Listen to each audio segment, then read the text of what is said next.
এই চুক্তির বাধ্যবাধকতা দেখাতে চান। জনগণ যদি কোনো চুক্তিকে না মানে সেই চুক্তির কোনো মূল্য নেই।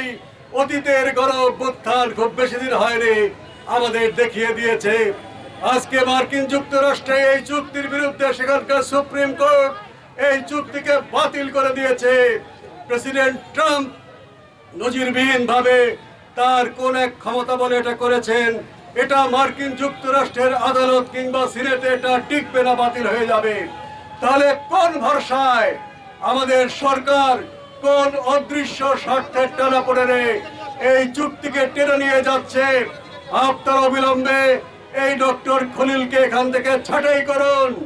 এই খলিলকে ছাঁটাই করে এই সমস্ত চুক্তির যে বাধ্যবাধকতা সেগুলো জাতীয় সংসদে আলোচনা করে বাতিল করুন।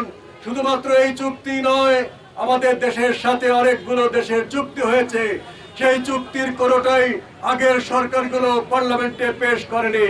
পার্লামেন্টে সেগুলো পেশ করে পর্যালোচনা করে কোনোটা সংশোধন আর কোনোটা বাতিল করতে হবে। এই বিষয়ে কোনো দিনক্ষণ গোনা, কোনো দেরি আমরা মেনে নেব না। আর ইতিমধ্যেই আমাদের যে বন্দরগুলো, দুটো বন্দরকে ইতিমধ্যে বিদেশিকে দেওয়া হয়েছে। পান্ডো টার্মিনাল চট্টগ্রামের লালদিয়া, এগুলো বাতিল করতে হবে।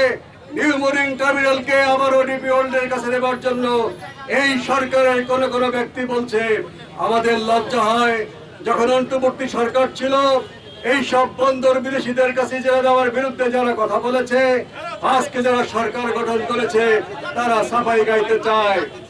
আর আপনারা দেখেছেন ইরানে কিভাবে জঘন্যভাবে বোমাবর্ষণ করে কোন রকম যুদ্ধ ঘোষণা ছাড়াই আলোচনা চলছিল।